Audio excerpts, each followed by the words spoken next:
آپ کہو گے مولوی صاحب کیسی باتیں کر رہے ہیں، ہم تو ان سے یہ توقع نہیں رکھتے تھے، لیکن بھائی ہم تو کمزور لوگ ہیں۔ رمضان کے جب 29 یا 30 روزے گزرتے ہیں، سب لوگ ہی روزے رکھتے ہیں، میں کوئی اکیلا تو نہیں ہوں نا روزے رکھنے والا۔ تراویح سبھی پڑھتے ہیں، ہم کوئی اکیلے تو نہیں ہیں۔ قرآن رمضان میں سبھی ختم کرتے ہیں، ہم کوئی اکیلے تو نہیں ہیں۔ لیکن خدا کی قسم میں بہت خوش ہوتا ہوں جب رمضان گزرتا ہے نا، میں اللہ سے کہتا ہوں اللہ یہ تو سارے بہت نیک لوگ ہیں، ان کا رمضان روزے رکھ لیے، یہ تو ہوں گے بہت نیک، میں تو بڑا کمزور ہوں، میرے میں تو ہمت نہیں ہے کہ عام دنوں میں 30 روزے کنٹینیو رکھ لوں۔ رکھے جاتے ہیں نفلی روزہ، آدمی سوچتا ہے پھر سوچتا ہے چلو کل رکھیں گے، چلو پرسوں رکھیں گے، رکھ لیتا ہے تو 1 رکھ لے گا، 2 رکھ لے گا، بہت زیادہ 10 رکھ لے گا۔ اے اللہ میں تو بڑا نالائق ہوں، میں نے تو بڑا تیر مارا ہے 30 روزے رکھ کے۔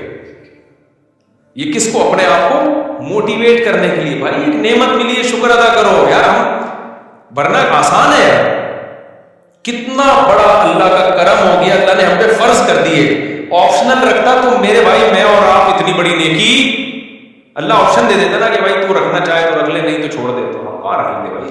اللہ نے کہا فرض ہے تو رکھنے پڑیں گے۔ اتنا بڑا احسان ہو گیا اللہ کا ہم پہ کہ ہم سے 30 روزے لگاتار اس نے رکھوا لیے، اور تراویح پڑھوا لی اس نے ہم سے، قرآن ختم کروا لیا ہم سے۔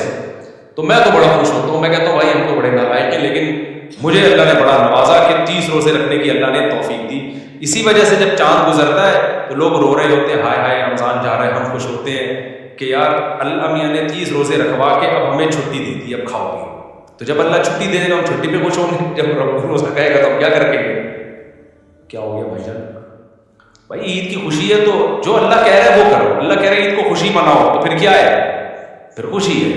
اور خوشی کس بات کی ہے؟ کہ اللہ نے تمہیں 30 روزے رکھنے کی توفیق دی، جو فرض تھا وہ ادا ہو گیا، اب وہ فرض تم نے ذمہ داری پوری کر لی۔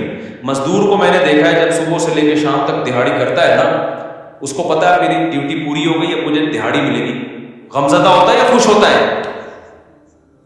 لوگ سعودی عرب سے چھٹی پہ آ رہے ہوتے ہیں، یار سیلری لے کے، تنخواہ لے کے، پوری ڈیوٹی ہم نے کمپنی کا جو کانٹریکٹ تھا کمپلیٹ ہو گیا، جتنے لاکھ ملنے تھے مل گئے، اب کیا ہے چھٹی، تو خوشی خوشی آتے ہیں، بھاڑے مار مار کے رو رہے ہوتے ہیں۔